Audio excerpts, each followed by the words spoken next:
Okay, welcome to another incredible YGP workshop. I really can't see you, now I can. Oh, now I could see you.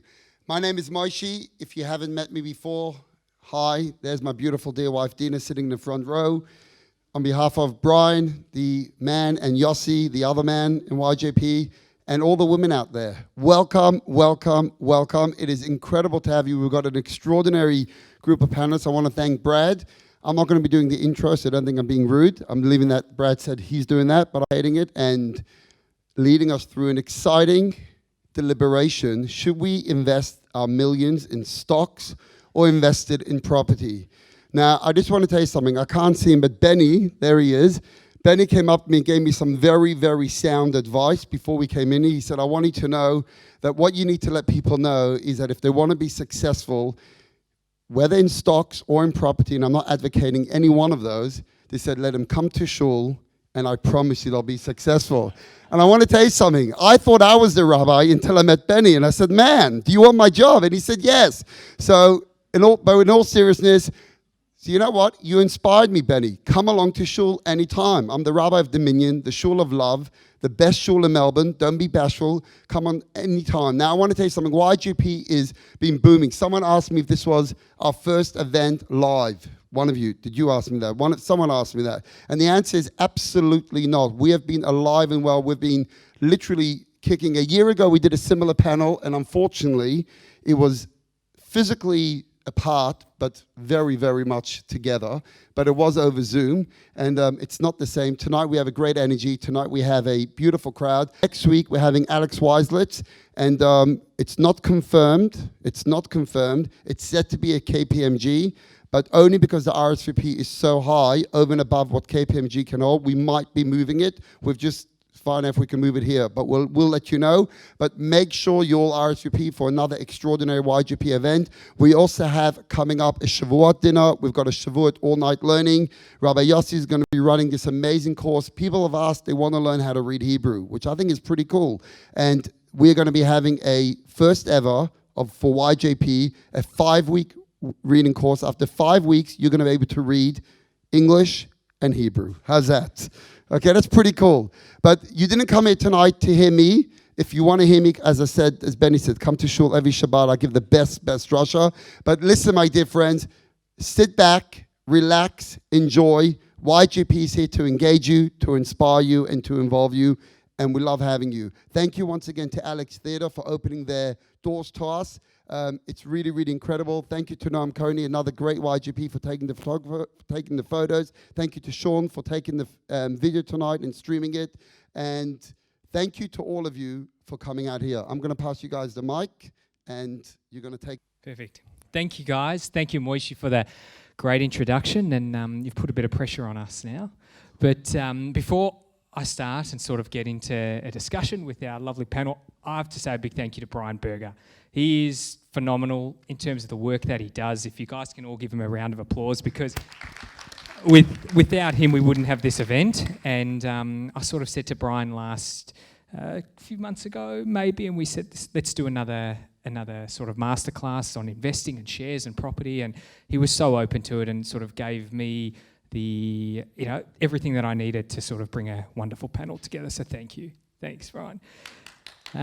Also, and Moishi said, I was really lucky to choose a panel for this event, and I sort of looked around and I spoke to a few people, and I think the panel that I've chosen is fantastic. I mean, when it comes to these topics, whether it's property, whether it's shares, the really do know their stuff. They really do. And not only do they know their stuff, they're so giving as well, which hopefully you'll see in terms of advice. It's not about them, it's about how can they give some of their expertise and what they've learnt. And I will absolutely open up for a lot of questions later. And Dan's actually got a couple of books that they're not signed, are they? In the spirit of giving. No, not signed. Not signed. He said they're worth more not signed than signed. So I'd love to open up later on, and I think we just get it going. So I think what I'd love to do is maybe just start with an introduction of each of you, just about a bit of experience, a bit of your expertise, and what you love about your certain asset class. Dan, you've got the mic. Go for it. Sure. So lovely to meet everyone. Thanks for your time. My name's Daniel Gold, and After uni, I started my career in corporate finance. I was working in investment banking at UBS. That was back in 2008, 2009 GFC time.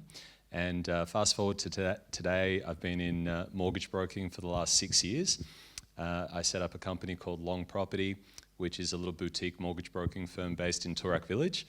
And business is going great. We've been recognised as one of the top performing mortgage broking firms now in Australia.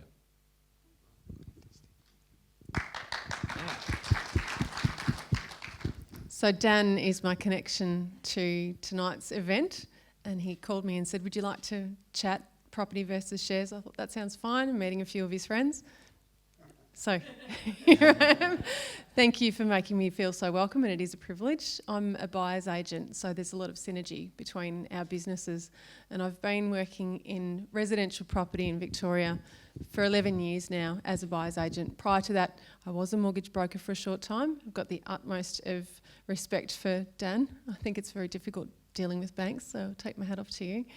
And prior to that, I was a chemist, so I did a bit of a 360 with my career. My parents thought I was crazy, but I'm very passionate about property, and I wanted to be my very best and try and be the best. So I've enjoyed it immensely. I run a boutique business, and we help all kinds of investors get into property investment, and I specialise in understanding investment class property assets and working through cash flow. So tonight I'm looking forward to lots of questions, and I hope that you all get something out of it. Hi, my name is Greg Lowe, and obviously you can hear my accent. I'm from New York, and I worked on Wall Street as a professional investor my entire life, starting out at a place called Wertheim Schroeder doing distressed debt and event-driven takeover trading. And I also worked at Credit Suisse, and then along the way I met who's now my wife, who is Australian, and we moved down here. And I worked for a big family office, again doing all kinds of investments, both in markets, property, and everything conceivably in between, credit card receivables and whatnot. And most recently, my business partner, Sean Factor, and we started up 180 Markets and now 180 Real Estate, and the business specializes on getting ASX capital raises and also now doing property transactions as well. And thankfully, the business has just gone crazy, where we've just crossed through $650 million of deals in a single year. So really a truly success story in COVID, thankfully, and that's where we are today. Hi everyone, Alan Goldstein. I'm a portfolio manager and partner at Cooper Investors. We're a Melbourne-based funds management firm founded about 20 years ago. I've been there for 15 years. We invest long-only listed equities, so buying businesses on the share market, where we manage $13 billion on behalf of Australian investors. I head up our global equities funds and our newly formed family and founder-led fund, buying founder-led businesses on the stock exchange. So, guys, as you can see, there's big numbers there that Alan and Greg have said. To bring it down a little bit, the wonderful thing about the share side and the property side is that we're all here to learn a little bit, and there's different ways that we can all invest and put our money into these, whether they're small caps, they're ASX listed companies, whether it's a property, whether it's a syndication. So really, you'll think big numbers, how am I ever going to get into these markets? You absolutely can. And that's what we'll hopefully uncover and explain tonight. So I think I'll start with which a lot of you are probably thinking about, is the market is so hot at the moment. It really is, property-wise, shares. I mean, is there still value to be found? I mean, is there still stuff that you can buy that is going to make you money in the longer term, whether it's investments or whether it's a home, etc.? Maybe I'll start with you, Kate. I get this question every single day. People saying, should I wait? Is the market too hot? And I say to them, markets move in cycles all the time. And while it feels like we're having a very intensive run, we are. It's been a short space of time. We've had runs like this before. And one of the case in points that I use is I bought my own home back in 2012 for $802,000, and the person who bought it before me paid $32,000 back in 1972. Now, the point is, a lot of people say the market's run so hard and we're at a peak and it can't get any stronger. It absolutely can. And I've been doing this for 11 years professionally. I've been investing since I was 21, so that was 25 years ago.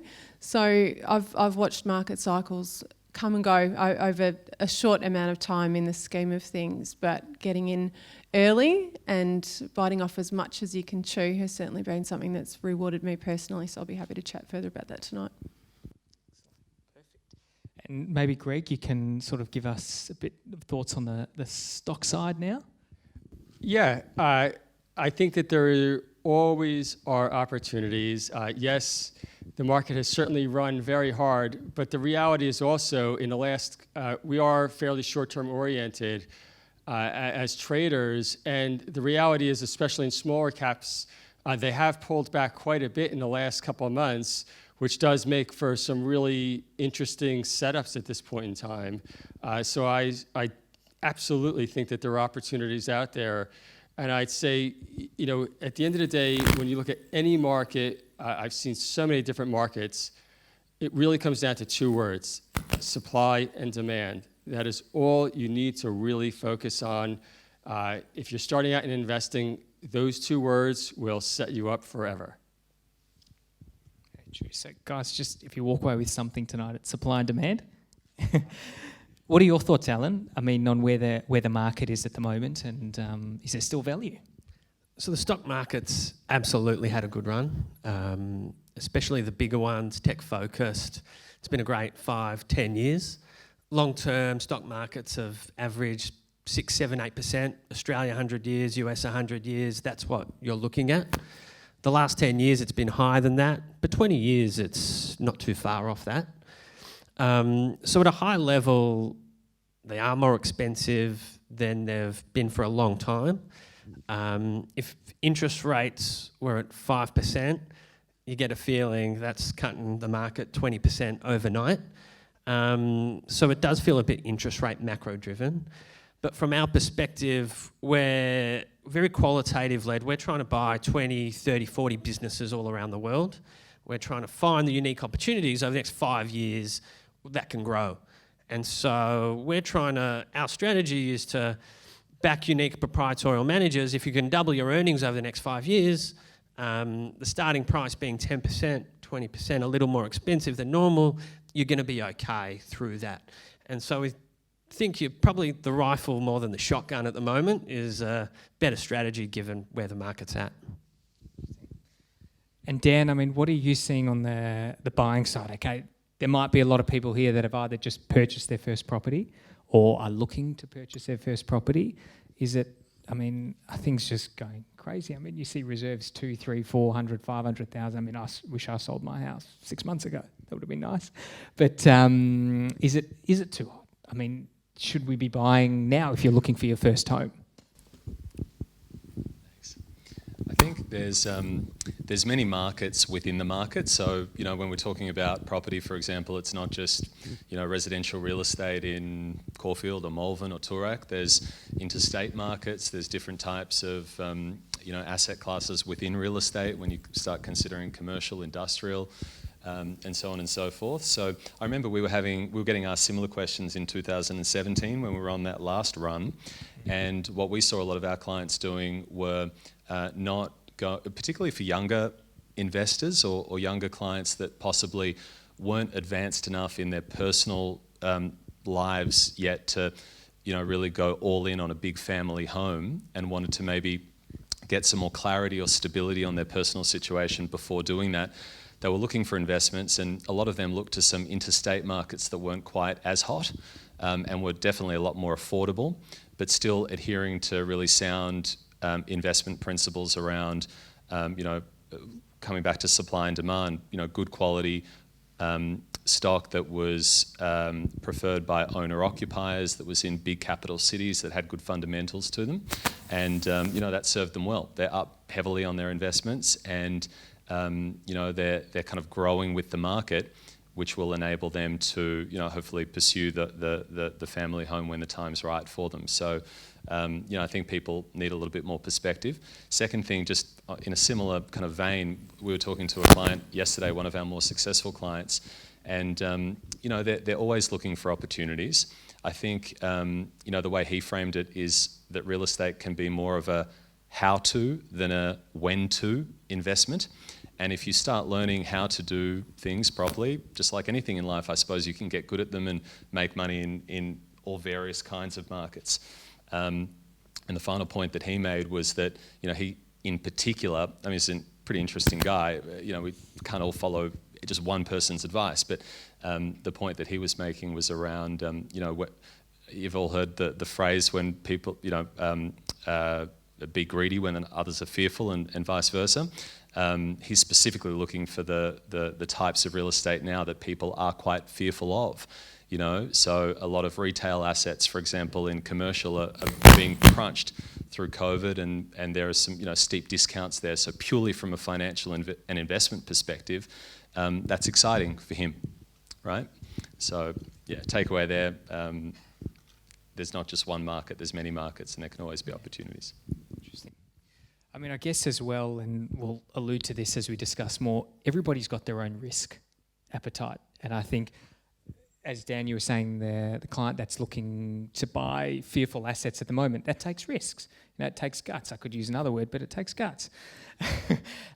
So, I think everybody just has to, there's not a right answer for every individual. It's very personalised, I guess. And I speak to some people that have so much risk that I wish I had a percentage of what they had in terms of their risk appetite, and there's others that are very fearful to do things. So I think one thing I'd love to know on the share side is there's probably people sitting here with 5 or 10 or 20 or whatever, 50, 100, whatever it might be in terms of cash. And I mean, what do you look for? A lot of people would say, go and buy BHP. You can't go wrong. Okay, so you put $5,000 into BHP and 5 years later it's at $6,000. I mean, that's okay, but it's not wise. What do you look for? And specifically, I guess, for starting out. Yeah, I would take that question in two parts. Firstly, especially for younger people out there, and I know one of my daughters has asked me the question, what do I do? And I'd say, absolutely get started. Don't wait. Today it is so easy to get access to the markets. You can open up a CommSec account in minutes. You can start investing $100 a month in an index fund or in a Cooper's fund maybe. Get started though immediately. It's unbelievable the power of compounding. So that's geared towards young people. And then maybe at 180, we specialize in what I call the mass high net worth market, which are wholesale or sophisticated investors in Australia. And what we really look for are companies that we do think can explode. We are going for the smaller cap companies that are perceived for sure as the more risky end of the spectrum, but a lot of times that's where the inefficiencies are.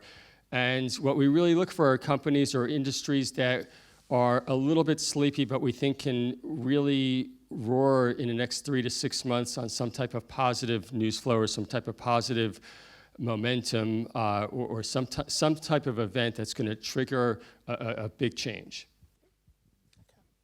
Excellent. And Alan, I mean, Alan didn't I shouldn't say pump yourself up enough, but Cooper's is an incredible brand. I mean, probably one of the best. Peter Cooper, who started it, probably one of the best fund managers Australia's ever seen, and Alan's fund is when I say phenomenal, I mean that's probably giving you a bit lower than what it really is. It's an amazing fund. So, what are your thoughts, Alan? Thanks, Brad. Very fortunate to work with Peter Cooper, one of the doyens of funds management industry, the founder of the business. And the two parts to the question, I think, is, Greg answered perfectly when to start, and it's now. And two parts, why? Because the compounding benefits are huge. Rough maths, you do 15% in a year, you double every 5 years, and the benefits of that are just so huge. Now, it doesn't work with $5,000 on itself, but you add to that over time, and it just really inflects upwards. The numbers are huge now. 15% is like the top decile of fund managers over the long term, so I wouldn't be overemphasizing that point, but the point is compounding's your friend. But the other part is it's a great way to learn just to start. I remember my first few investments, and in this business, you learn more from your mistakes than your wins. So to get a few punches in the face early on when it's not so important is pretty good skill set to start building out, because you know what works, you know what doesn't, and the earlier you figure out what's good for you, because there's so many ways to skin a cat. Everyone on this panel is investing, but in different ways. So you just got to find your own way, and through a few experiences you do that. What our way at Cooper Investors is, very qualitative led. So numbers are really important. We have forensic accountants in our team, but behind every number is a human action, a human decision, a behaviour that drives it. So we start there. We want to sit with the people, understand what they're doing, the CEOs of the company. So I normally spend 2-3 months of the year, I'd be overseas, sitting down with our executives, understanding the business and where the opportunity set is. Because then we can hold them to account every 6-12 months, go back, see the progress, and are we happy with it, and the opportunity set from there, and we can value that. And for us, that's the risk-adjusted returns. So the risk adjustment is really understanding who the people are, what they're doing, their capabilities, and then all the financial metrics behind it. And then really back with a lot of conviction the ones we really like, because there's not many great ones out there. So I think if I take something from the share side, and hopefully we'll have some questions afterwards, but let's have a go. I mean, the best way, and I think, I remember maybe it was last year or so, and I remember Greg and doing a video, and you said the best way you can learn is to fail the first time. And it's not fail, but you know, if you put in $100 or $200 or $1,000 or $5,000 and you lose that, that's going to be your best lesson. There's no doubt. Yeah, not that anybody wants to lose the money, but I think it's just give it a go. Whether it's you put in a little bit a month, just try, follow something, follow a stock, read a magazine, read some newsletters. I think that's key. That's really good. Now, on the property side, I'll turn to the right. The property side, okay, I remember when I was growing up, my father was always loved property. Actually, my father loved shares, my mother loved property. I think maybe that's a common thing. You know, it's much safer, bricks and mortar. Now, and I remember looking at a young age at buying an investment property and an apartment, and that apartment's still probably sitting at the same value it was 15 years ago. I mean, it's easier to get into an apartment than it is to buy a home. They've always said land is key. I mean, land is key, but is there still value in buying apartments for investment? I mean, is that something that you look for with your clients, Kate?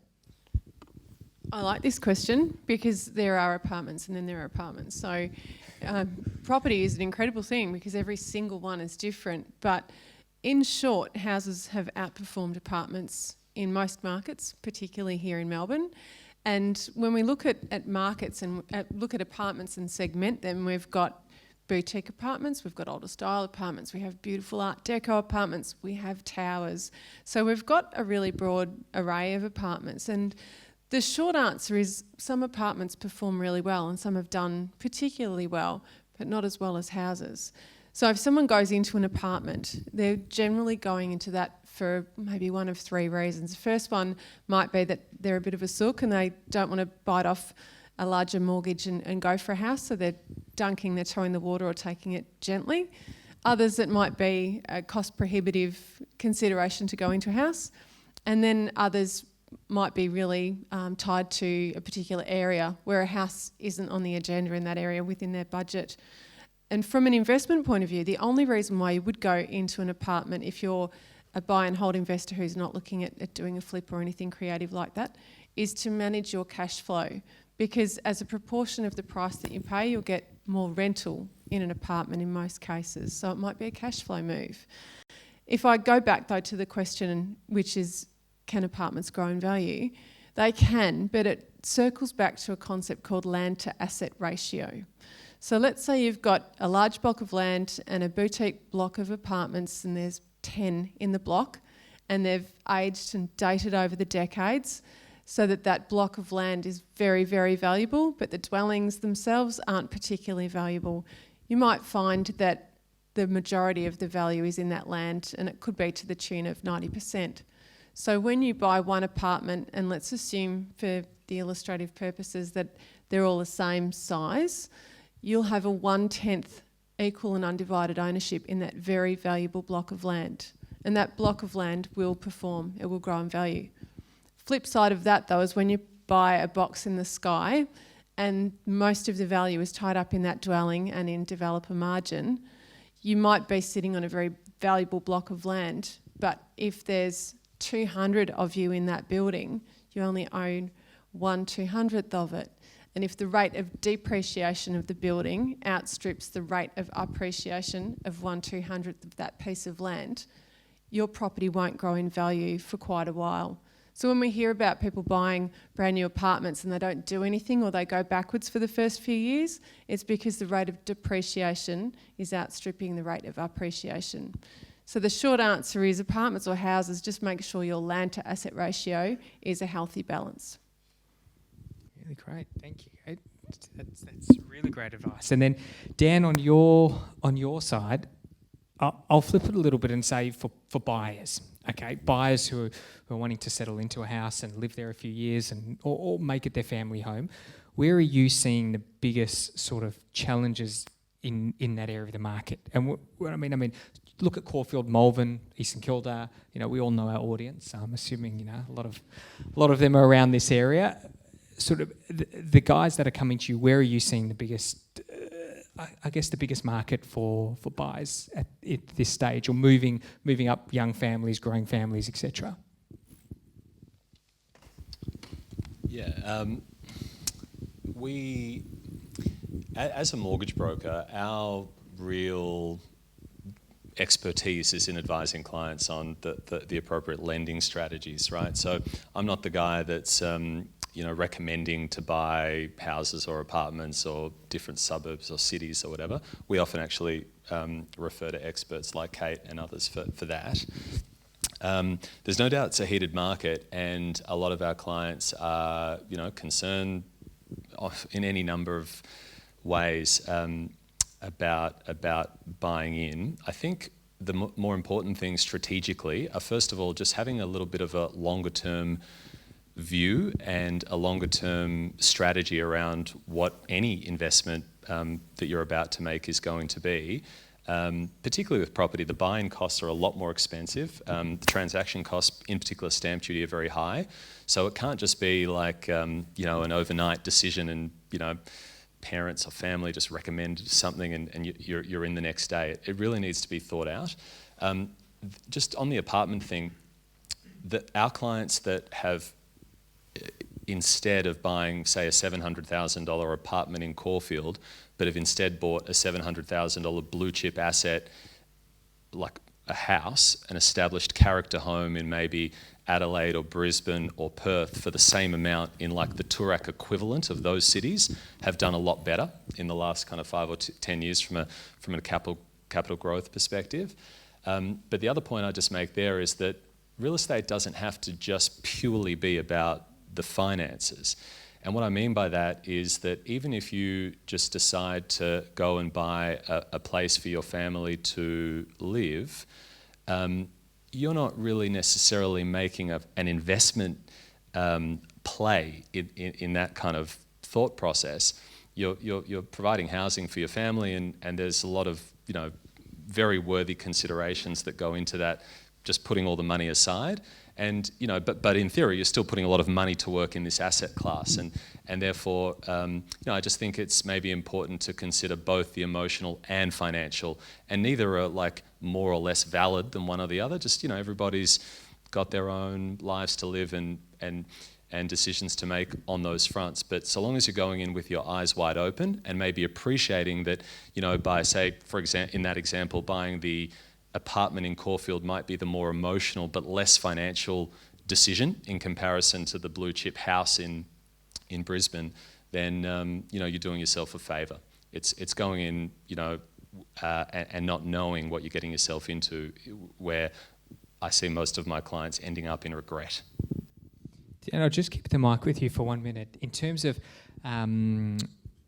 the brackets that you're seeing, the clients that you're advising on the finance side, what sort of bracket are they mainly looking at in terms of price bracket at the moment for houses? Do you sort of tend to see the early $1 million? Like, is that sort of a thing that you're seeing most? Because those are the markets that are just very, very, very popular at the moment. Yeah, I personally don't see as much of that.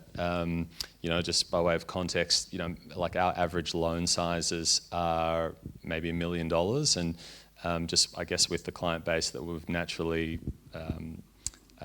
started working with over the last 5 or 6 years, it tends to be beyond just the first home or first property purchase, and clients that maybe have a second or third asset as well. I guess a lot of our clients are probably at that stage where they've now got younger families and they're looking for the bigger family home with a larger land component. And as people would know, these in those better quality suburbs near where we all are, maybe the $2 to $3 million mark for a home purchase would be more common. But we will assist anybody, and I guess if you're purely focused on the investment segment of the market, we typically find that about an $800,000 property investment is the sweet spot, because it's very accessible for a lot of people. Particularly if you have just bought a large home, it's difficult to buy many of them. So yeah, $800,000 also gives a lot of our clients optionality in the sense that there could be the apartment in Caulfield, but also those blue chip assets in interstate markets, all of which can be found at that level. So by going to somebody like Kate or other property professionals with that kind of budget, they can really be shown a range of investments that they could afford, and then they'll just choose the ones that best suit their investment goals. And in terms of, I might ask you, Kate, while we're on the property side still, liquidity. I mean, that's where I love this side. Okay, it's easy to get money in and out. Yes. Property, you're semi-stuck. Liquidity is important. It is very important. You need a buffer fund. I remember starting out as an investor and got to a certain number of properties and had one holiday that was memorable for all the wrong reasons, because 5 hot water services went in January and my buffer fund was wiped out. So I realised pretty quickly that I needed more than 15K in the buffer fund. Property can tie your money up, and you can't sell off half a property when you feel like liquidity. So each one has to be a concerted decision, and you need to make sure that you can bankroll it. It's not good enough to look at the mortgage repayments and decide that you can handle that debt. You've actually got to run the cash flows. And I look at ideas that get thrown at me every now and then, and it might be a high yielding or an apparently high yielding in a city apartment with 10% returns. But if it's got a sinking fund and special levies and nasty expenses associated with it, then you're sitting on an asset that's not performing in a capital growth manner, and it's also not delivering the rental returns that it promised to because you didn't do your homework. So understanding every single outgoing is really important. And when you make a decision to get into property, if you've decided it's the wrong decision and you want to reverse it, it takes at least 60 days, and it also costs you a fair bit in all kinds of things. If you've had a gain, you've got CGT, you've got agent selling fees, you've lost your stamp duty. If you've got a tenant in there, it gets pretty expensive and pretty horrible. So it's an asset class that you want to get right. I think what I'm sort of gauging from all of this is you look and I'll look back at myself 15 years ago and you buy an apartment in Caulfield and you think, wow, this is the investment. Okay, this is going to go skyrocket. They haven't. I mean, they've done well, don't get me wrong, but I think the key is the expert advice, especially with investing behind there, to really speak to people that, as you said, know what to look for, know to look for the sinking fund, know to look for the land to asset ratio, etc. I mean, that is key. And yes, it costs, but advice doesn't come cheap, and it can really, really, make your asset perform significantly better. I agree. We've heard about the Caulfield apartment a lot tonight, and what you love and what you want to live in is often very different to what's going to make you the most money. And some of the best investments I've helped people with over the years have been people who aren't necessarily from Melbourne, who don't carry stigma, because stigma can cost us.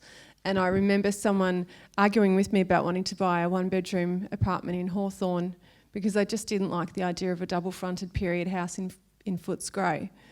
And the person who did buy, or the people who have bought the double-fronted houses in places like Footscray, have done really, really well. So it really does pay to not carry stigma when it's a pure investment. Excellent. And on the share side, I'll start with you, Greg, as well. Everybody, and I look at liquidity because people might have money tied up. That might be, sitting in cash, but it might be being held to use for a home deposit, something like that, where they can get in and get out. Everybody, and I'm sure that's why a lot of people here, everybody seems to be making money in the market at the moment. And shares, I'm sure you hear that all the time as well, Alan. Yes and no, you've been in good cycles and bad cycles. We're going through a good cycle, but liquidity is really important. Absolutely. Yeah. Yeah, I'd say a couple of things. Firstly, what is great today on the indices is that if you do want to get into the property market, there actually are a number of very high quality property plays where they trade as shares on the ASX and you can go buy them tomorrow morning. So you're not necessarily precluded from getting into the property market if you want to, at the same time, have liquidity. So that's really something that's changed a lot in probably the last decade or so. But liquidity is definitely an issue, and it's certainly an issue whether it's property which could be incredibly illiquid all the way up to the mega cap ANZ companies of the world, and it's certainly something that we look at a lot. But again, I also think it comes down to an enormous opportunity, and it comes back to the two words I mentioned earlier, supply and demand. And with liquidity, supply and demand are also close cousins. And if you can find a situation where you think that there is lots of demand and very little supply, that is an incredibly powerful combination, whether you're investing in property, shares, or anything in between. So I look at liquidity as an opportunity, not really as an enemy. And you, Alan? Yeah. So the beauty of shares is there's no stamp duty, there's no ongoing costs, there's no tenants. So that's the beauty. Once you outlay the cash, there's no more you've got to worry about until they get into trouble and go to Greg for some more money. But the point is that your cost is fixed. It's what you outlay to start with. And then it is liquid, but you want to be wary that the market can fall at any moment very quickly and liquidity dries up. So especially if you're not in BHP or if you're in something smaller, you could be taking a big discount to sell that share. Even BHP, if it's falling every day, you might have to. We saw that company go down 30%. We saw markets 50% down 12 years ago, 35% in 6 weeks last year. So my view is, if you need the money in the next 3 years, you probably don't want to be in shares just because it is liquid, but there could be a haircut on that money, so you can get it, but it'd have to be a haircut. But the great opportunity is that your outlays. You don't have to spend any more money, and if you get some more money, it just goes into buying more shares. I think the barriers to entry are a lot easier on the share market. It's as Greg was saying, it's so easy. You can pick up an app, set up a CommSec account, watch shares, buy shares, trade shares. It's very easy versus the property side. But I think that the biggest thing and what is really pushing me towards that side is the volatility with the markets. I mean, the share market can, as you said, drop 30% tomorrow. Not tomorrow, but it can drop 5% tomorrow in the next week, 15% over 3 weeks. The property market, it doesn't tend to do that. It can drop, but I think you've got to have that view when investing in property. It is much of a longer term investment, but the volatility, I think you've got to be really careful on the market. Yeah, so that depends on what your view of risk is. I mean, most people view volatility of a share price as the risk of a share. For us that are buying a piece of a business, That's just the cost of being in markets. It's not risk. We don't have to sell it today. We're not going to sell it today. We'll just keep owning it. And if we're clever, we'll keep buying more of it. So it really depends on someone's own stomach. If they can understand what's happening, that they've got real confidence in this business, in this company, then you're just seeing numbers move on a page and it doesn't really matter. As I like to tell my mother-in-law, that you don't check your super every day. So it's depends on your own. You've got to have some self-awareness to know whether you're able to just handle that type. Because I think I'm quite risk-averse financially, but my family, my friends say, how do you do it? How do you sleep at night with the shares moving around so much? But it doesn't really bother me because you know what the underlying businesses are doing, and that's what's going to matter over the long term. And your thoughts, Greg, on that? Yeah, I think that Alan's point about you have to know who you are is absolutely incredibly important. In fact, I read there was a LinkedIn article by Ray Dalio, who some of you may know is one of the great investors of all time, saying that he makes every single new employee take a personality test before they start with him. And he actually made it available online, and I would highly suggest, and we could probably link to it, to take it because it'll tell you a lot about yourself. And one of the ways of learning the most about yourself, though, is to really, unfortunately or fortunately, just get in there. You have to get into the ring. There's just really no other way, because it's very easy to sit here and listen and to think about it, but it's quite another thing when you have a lot of money on the line and your actions will often be very, very different than what you think you should be doing. So I think that really knowing yourself is just unbelievably important and a great starting spot for everybody. I think you said it exactly, and I mean, you've got to know yourself. I think from my very minimal experience, it hurts a lot more losing than winning, a lot more. I mean, you remember your losses, unfortunately. You don't remember your wins. Everybody talks about their wins, but nobody seems to talk about their losses. But if I look at sort of my parents, and I think Mum and Dad are watching, so hi, Mum and Dad. Mum was very, very focused on property, okay, very risk averse, whereas Dad liked shares. I mean, it's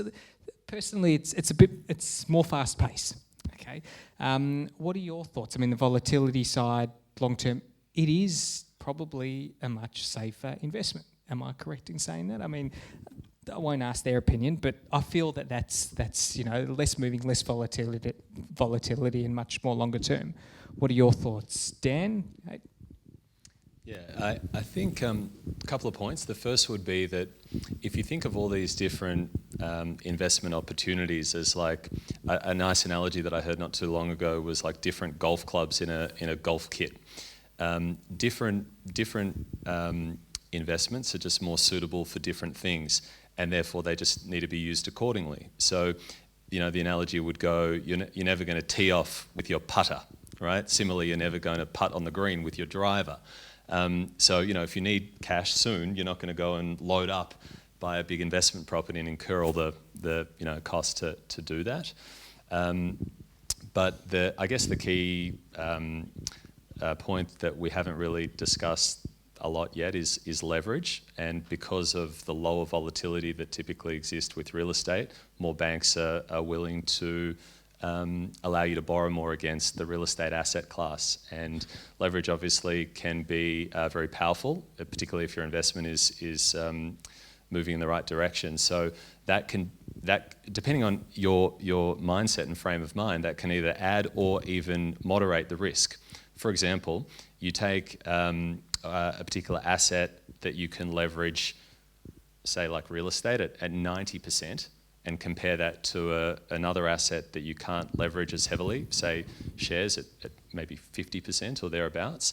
The asset that's leveraged at 90% might grow less, say 5% instead of 10%, but in those two scenarios, the leveraged property investment is going to produce a much higher return on your cash that you've put in, a much higher return on equity. So what we find is that particularly younger clients and therefore younger investors that are in the early phases of their wealth journey are basically able to take on and willing to take on more leverage because they ultimately need to reach more of their financial goals, and then over time that leverage reduces. So in the early phases of your career, when you know you've got established employment and your good young healthy working years are still ahead of you, it can be a very suitable time to take on debt, and that in a sense reduces the kind of growth in the asset class itself that's required to still make really good money. Excellent. And your thoughts, Kate? Dan touched on something very important, and that is leveraging. And this most recent COVID lockdown in Melbourne taught me a lot about the power of leveraging. And that was, we had a fair few first home buyers on our books, and of course everyone sat it out. And they were able to save. They weren't spending the money on fun stuff. And for those who had a 95% loan to value ratio, so the 95 LVR guys, if they saved $10,000, that meant that they could extend their borrowing capacity by $200,000. Obviously, that was contingent on them being able to service that debt. But for those of you who know a bit about how debt is assessed and how credit is determined, you need to have your deposit when you're starting out as a first home buyer, and you also need to demonstrate that you can service it. So if you can service a lot of debt but you haven't got very much deposit, you're restricted with your borrowing capacity as a direct result of the size of your deposit. So for those who saved $30,000, their briefs changed overnight. Even the 90% LVR clients that I had, they came back saying, oh, we don't have to be restricted to 850 anymore, we can go to 1.2. And that indeed is what we've been seeing rolling out there now with that circa 1 mil to 1.3 price band. Everyone wants a 3-bedroom house in the inner or middle ring, and a lot of them can now afford it because they were forced to save. So leveraging is one really powerful aspect to property investing. The other one we haven't talked about is help from the tax man. So depreciation and negative gearing. Obviously when you're leveraging a little bit harder, you've got stronger negative cash flow, and the tax man does help with that. So yes, tenants can be a headache, but property has a lot of benefits there that shares doesn't offer. And there was one other that I thought of, incentives. So for those starting out, even if it's a stepping stone property, if you're purchasing your very first property and you're eligible for stamp duty, savings, discounts, concessions, any grants, that's a massive leg up. And that if it's chosen well at the onset and you live somewhere that might not be your dream home for the first 12 months, you might find that it's a really great piece in the puzzle for you when you start your property portfolio. Really good. I think the key is people probably are thinking, oh, I'm saving 10,000, I'm saving 15, it's not going to get me anywhere. It actually does. It really does. So Lender's mortgage insurance isn't necessarily a foe, it can be a friend. interesting, very good point. Barefoot Investor would say otherwise, but let's not worry about that. I should just, in terms of, if we've got clients sitting here, maybe one more question, then I'll open it up, who are maybe in that apartment at the moment, as an example, or trying to move up to that next level, whether it's that 3-bedroom home, a bit of land, etc., and they've got a bit of money, but they can't get there yet. Should they be putting some of the money into the market? In terms of shares, your opinion, in terms of to make a quick buck, etc. My view, obviously, I'm not the expert, but there's a lot of risks involved and they've got to have that appetite. But what are your thoughts on that? Should they be sitting on the sidelines, or should they be trying to as Kate said, make that extra $10,000, $15,000, $20,000, $30,000? Just so I hear the question correctly, is should you be short-term trading for your livelihood? Not livelihood, I guess, to try and make a little bit more money in this sort of market. In terms of you're sitting on the sideline, you've got a bit of cash, but you just can't get to that next property level. To be really clear, if you're looking for a short-term gain to really get you up to the next level. I just cannot see that as a good strategy. I like that flat answer. out. There's a lot of people thinking like that. So At the you know, same I think time, it's great to hear. I must say that being at a 95% loan to value would also be heart attack central for me too. I'm much more risk averse than that. I think that the share trading world, it is liquidity, and like Alan said, that there is just an incredible amount of liquidity. At the same time, make no mistake, don't look at that as it's riskless. And if you need the money tomorrow, yes, you can always sell something, but it may be at a loss. And if it's and it could be at a big loss, especially in the area that we play at, for sure. So I think that whether it's when we just opened up a property division, whether it's property or shares, you really have to understand that you can have a relatively low risk or a lot of risk in either asset class. You can, lever up and really take on an awful lot of risk. You can lever down. So it's not so much about the asset class that necessarily always makes it risky or not risky. It's really what you're doing in it. Very true. And I think that's really what I was alluding to. I think you answered it perfectly, is that there's people sitting on the sidelines saying, I've got money, what should I do with it? Should I be going in the share? It does very much go down to the fact is that there's risks associated with both, and shares, as glorious as they do sound, and I'm not favouring the property side, there's a lot of volatility, and it can go tomorrow, basically. Your thoughts, Alan, in terms of people sitting on the sideline now and investing and... I was going to say gear up and buy some GameStop. I thought that's the strategy we're on now. Would have been nice 3 months ago. I'll concur with everything Greg said, that it's not a short-term... That's gambling, not investing.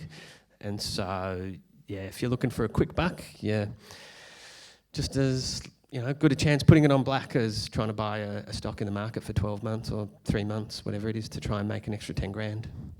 So, I mean, from a value perspective, if there are people sitting on the sideline, you think taking a much longer term approach, whether it's 12 months, finding a decent company, 12 months where you see where there might be positive management, positive news, or, even longer? Yes. So I would say it'd be different if we were sitting here 12 months ago and the market's halved and it's, okay, things look pretty positive or at least not so negative over the next 6-12 months. That's a bit of a different story, but we're in quite normalised times now. Still think shares are a good long-term opportunity. The business as a broad group, growing with the economy, good companies, doing good things, lots of them out there. They are more expensive. Returns probably lower next 10 years than last 10 years, probably all asset classes. But you should still be able to make an investment return. But as I said, probably want to be picky, try and find the really good parts of the market. Excellent.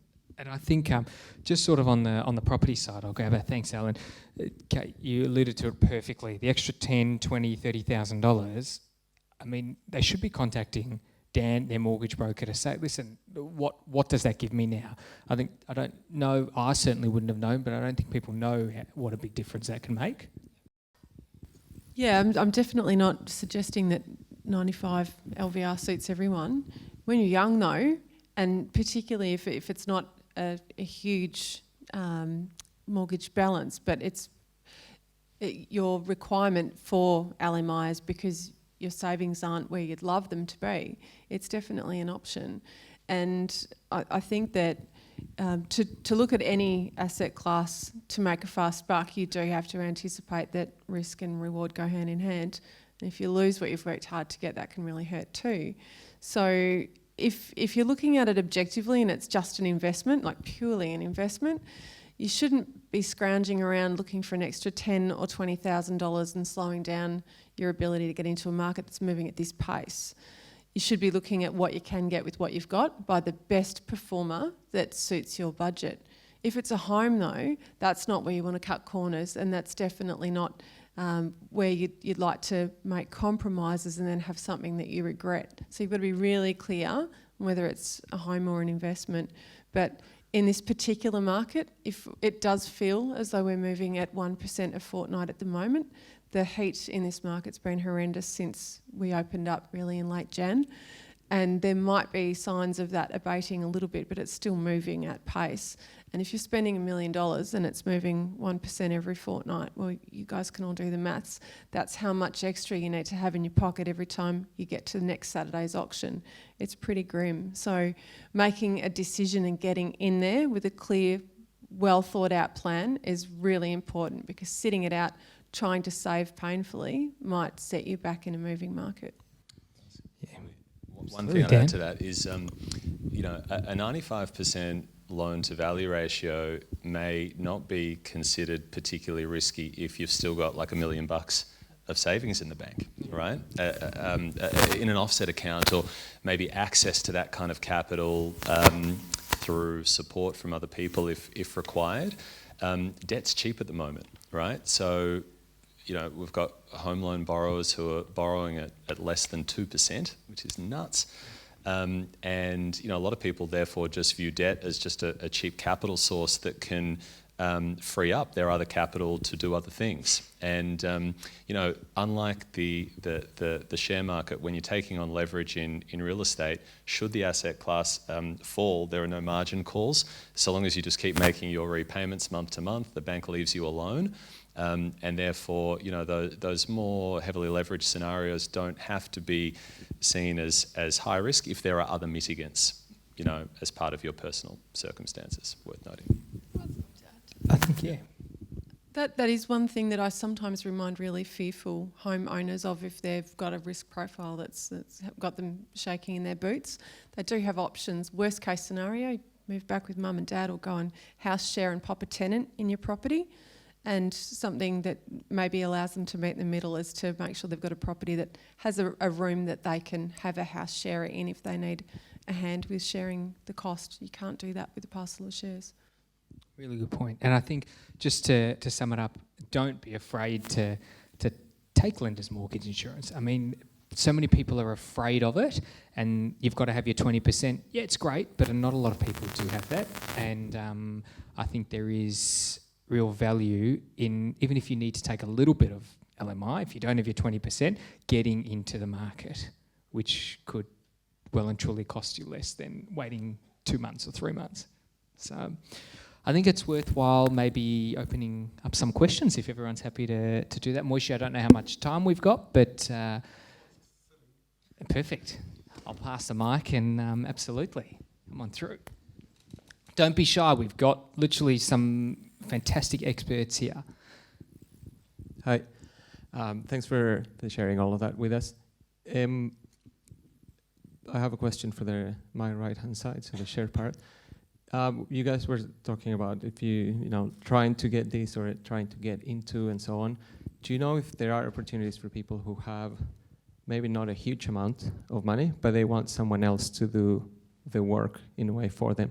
Obviously a fund manager or something that I'd say, well, I'll give you X amount. I don't have $1 million for someone in particular to manage my funds. But for people who are, in a way, starting to say, well, here's my, $1,000 a month. You manage it. Obviously, you will charge me a fee, but then you take care of all of it. Great question. So the funds management industry has evolved over the last 20, 30 years, where probably in the 90s it was you had to have a big check to get involved. That's changed in a number of ways. Many funds used to be just for wholesale investors, people with a certain net worth or certain amount to invest. So you probably know this better than me, but it's what, a 250K annual income, or $2.5 million of assets, or $500,000 to invest. That's a wholesale investor. And so the market's been catered for them traditionally, but over the last 10, 15, 20 years, a lot of retail funds. So there's no minimum if you've got 10 grand, 20 grand. There's lots of funds out there for you to invest in: Australian shares, overseas shares, infrastructure funds, and the like. So there's many out there. The latest thing, which makes it even easier, are exchange-traded funds. So listed investment companies or active ETFs and things like that are out there. You've got to be careful with some of them because some can trade at discounts to the asset value. But the point is that it's given access for people to invest. You still need to do your homework, but access is greatly improved. So you should definitely be, if you've got 5, 10, 20 grand, even $1,000, you can buy some funds on the stock market. And high quality ones too. And I think as you allude to the listed funds, and I mean maybe not that we want to recommend anything, but you know, an Australian fund where you can put 5,000 in and then next month put another 1,000 in, and I think that's a really great way to start. I mean, as you said, that's the easiest, cheapest way to do things.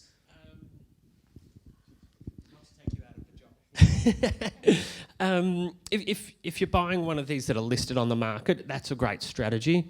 Probably not if you're going into an unlisted fund. You probably want to have an initial capital and give them size. It's not a savings bank. It's an investment fund, so it's not there to cater for $1,000 every fortnight. But you can do that with one of these funds that are listed on the market. That's what they're really well set up for. Not any advice.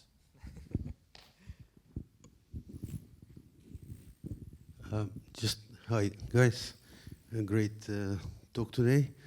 Just wanted to ask you, the guys on the right, about do you guys consider crypto as one of the investment possibilities? I know it's extremely volatile for a lot of people, but I and a lot of other people I know have made big gains in it. So is this something that at your level would be considered? Let you answer that one, Greg. We don't do it at 180, but certainly, look, there's it's a market at the end of the day, and it's based on supply and demand. There's, you know, a finite amount of demand, and that's what's driving prices. I don't really have any strong view at all either way on it, but it's certainly very active, very volatile, and it could be a lot of fun or really painful. So I mean, if you've been in it and you've done well, hats off. It's starting to go more mainstream. Definitely seeing more that Coinbase, the exchange for crypto, traded last week. That's worth more than the ASX and the New York Stock Exchange combined. So the exchange for crypto. So there's a lot of demand. I think the big question is it like gold, a store of value? It's not trading like that, so that's interesting. Or is it going to be transactional? And things like Bitcoin don't seem to be as good for that. It's very energy intense. So it's going to be interesting which way it goes, I think. But it's if it's going well, it becomes more mainstream. I think as well, and it's not at all for the faint-hearted. We have nothing to do. There you go. I had a client yesterday ask me whether you can borrow against crypto to buy a house. And I was unfamiliar with any lenders that do that, but he had done some research and found out that apparently you could. So it's another angle. And PayPal accepts payments via crypto?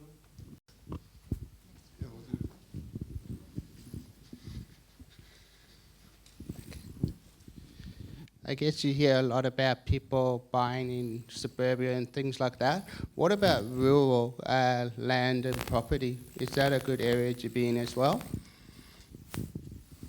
I really struggle with anyone giving me an example and asking me if it's a good idea. It's a very personal, you've got to have a motivation though to buy vacant land, because you're not getting the deductions on it if it's an investment property. So you're banking on capital growth. And to my buddy's point over here on the supply and demand point, it's really important. But whenever I have a question around a particular type of property or a zoning of property or a size of property that will be less than mainstream, I start to get nervous because lenders don't necessarily love quirky property. So whether it's a little apartment or a gigantic farming land or something without a dwelling on it, the more hoops you have to jump through to get lending, and the less mainstream it becomes, the less future buyers you'll have as a vendor one day. So I'm very, very careful about non-mainstream, and particularly about farming and rural. I want to know what the motivation is, and it's generally not a buy and hold, do nothing asset. It's usually people that do it and do well out of it have a motivation to put work into it. I think as Dan, you said, as well as Kate, you said, in terms of properties, yes, there's suburbia properties, and it might be that apartment for 700,000 or 800,000, or it's not going rural, but it's going interstate, and it's looking at Adelaide or regional, and it's looking at Adelaide and getting that beautiful terrace house in a growing suburb in Adelaide for 700,000 or 800,000. That's probably not giving advice, but probably a more sound investment to look at. I think Adelaide's got its city. Did you mean regional? Regional or rural? Rural. Yeah. Okay. Hi. Sorry. Evening. My name's Shlomo. Thank you all for your words tonight. I want to ask you regarding the volatility that you're talking about in the markets. You're talking about 5% drop this week, 3%, and 15% drop in 3 weeks' time. If you apply the same terms that you're like 5, 10, 20 years that you're applying to property, to the markets, would you consider that same level of volatility, or what's the volatility in that regards? I guess. Do you understand what I'm trying to Absolutely. get? So if you look at a 20-year period, yeah, looking at the performance of both, that are factoring in leveraging, we'll give them that.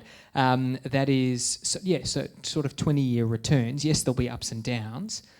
How has it sort of the market performed over that period of time?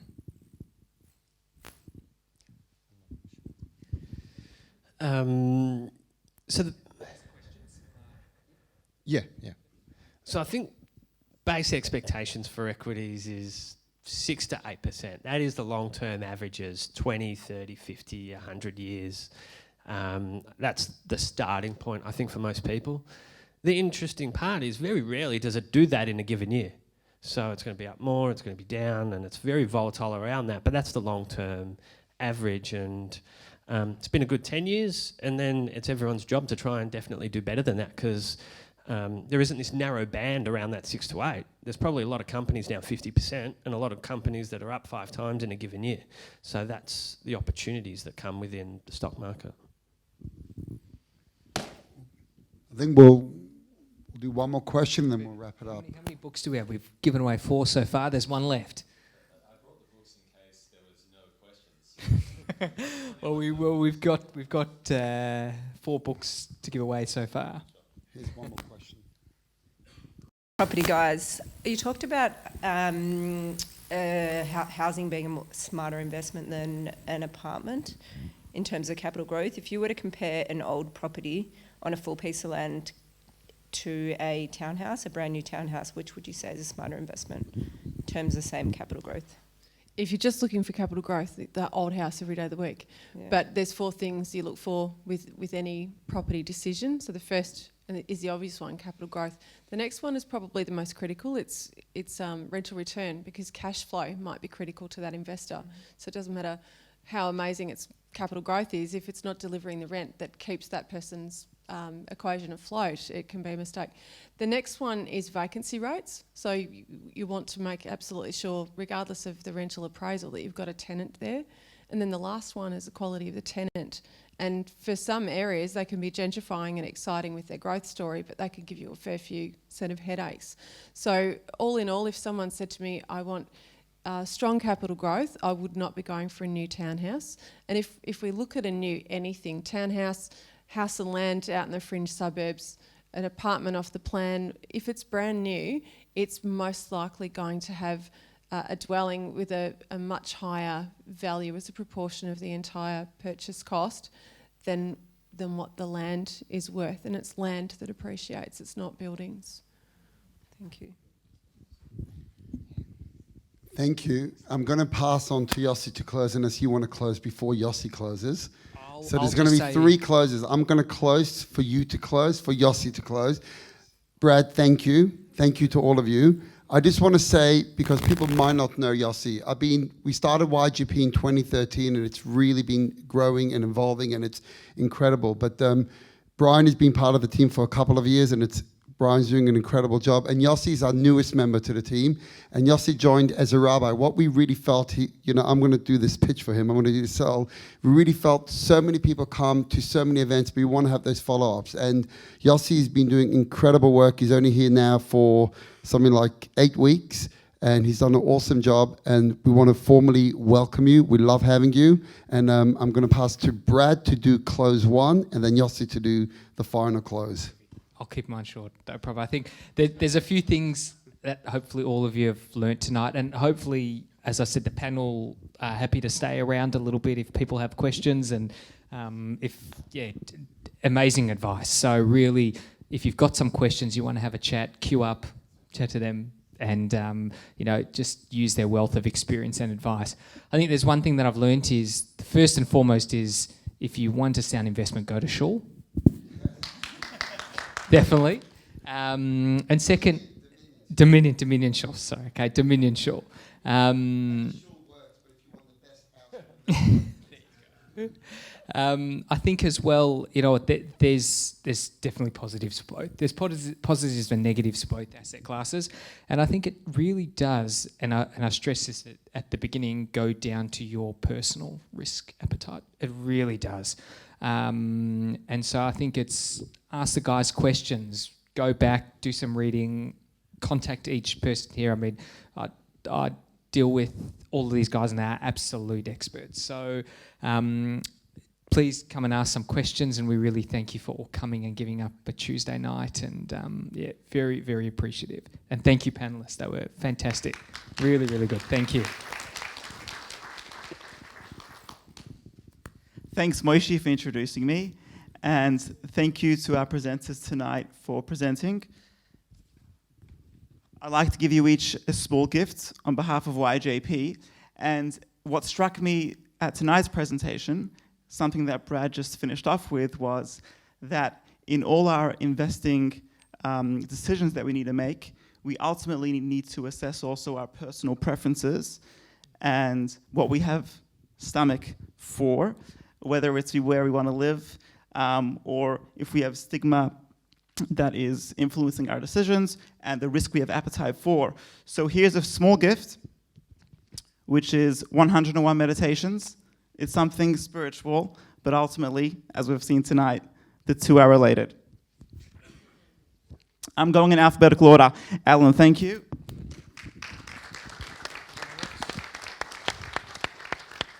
Brad, thank you for moderating tonight.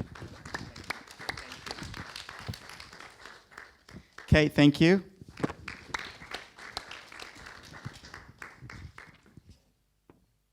Daniel, thank you.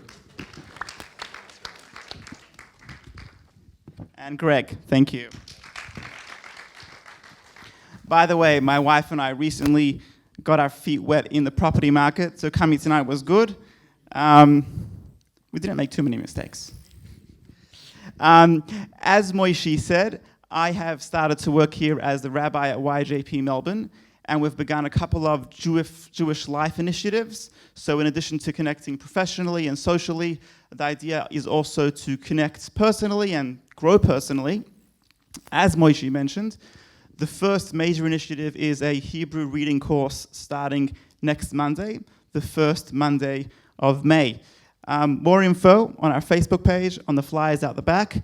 And also, next Tuesday, as Moishi mentioned, will be Alex Weislitz presenting, probably at KPMG's offices in the city, so make sure to book your tickets online.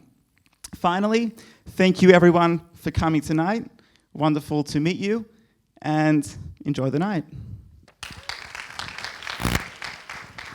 On those who asked questions can pop up and grab their book as well. Very, very good book.